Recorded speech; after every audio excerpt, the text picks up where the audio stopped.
Assalamualaikum warahmatullahi wabarakatuh. Saya Siska Indriani ingin menjelaskan materi metode dakwah bitadwin atau pengumpulan Al-Quran. Secara etimologi, dakwah berasal dari bahasa Arab yaitu da'a, yad'u, dawatan yang berarti memanggil, mengundang, mengajak, menyeru, mendorong, ataupun memohon.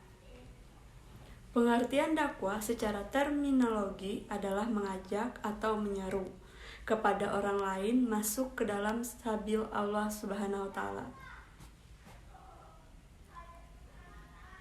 Baiklah, saya akan membahas metode dakwah bitadwin atau pengumpulan ayat Al-Quran. Metode dakwah bitadwin adalah sebuah metode dakwah yang dilakukan melalui tulisan. Metode dakwah ini disampaikan dengan cara menuliskan penjelasan mengenai seruan yang hendak disampaikan. Seruan tersebut boleh dituliskan dalam berbagai media yang populer.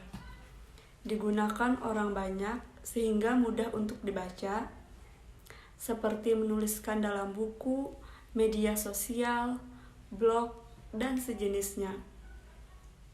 Nabi Muhammad SAW pernah bersabda bahwa sesungguhnya tinta pada ulama lebih baik dari darah para syuhada.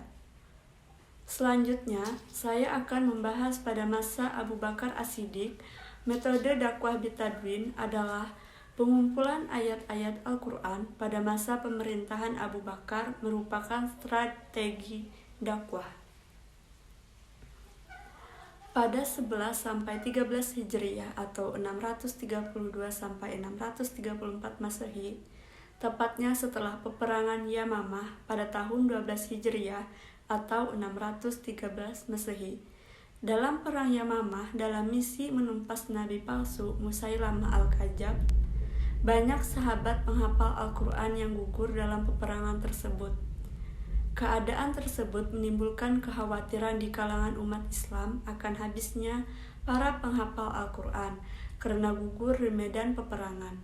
Oleh karena itu, Umar bin Khattab mengusulkan kepada Khalifah Abu Bakar untuk mengumpulkan ayat-ayat Al-Quran yang tertulis di berbagai media seperti pelepah kurma, tulang onta, dan lain-lain. Lembaran-lembaran yang berisi tulisan Al-Quran yang telah dikumpulkan disimpan di rumah Abu Bakar hingga meninggal. Kemudian disimpan di rumah Umar bin Khattab hingga meninggal dunia, dan akhirnya disimpan di rumah Hafsah binti Umar.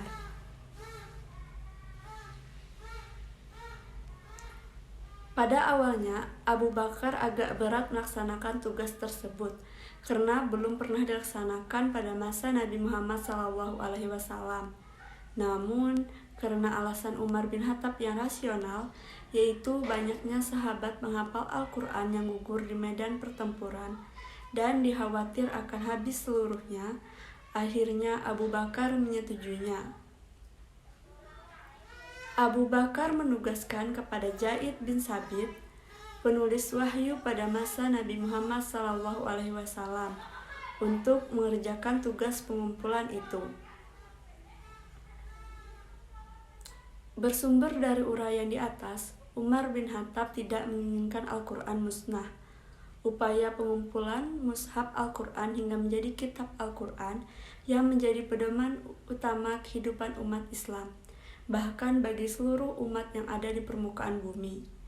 Jasa terbesar Abu Bakar yang dapat digunakan oleh peradaban manusia sekarang adalah usaha pengumpulan Al-Quran. Pada masa kekhalifahan Abu Bakar banyak mengukir prestasi sistem dakwah melalui pengumpulan Al-Quran yang dilakukan oleh Khalifah Abu Bakar melahirkan sistem dakwah baru.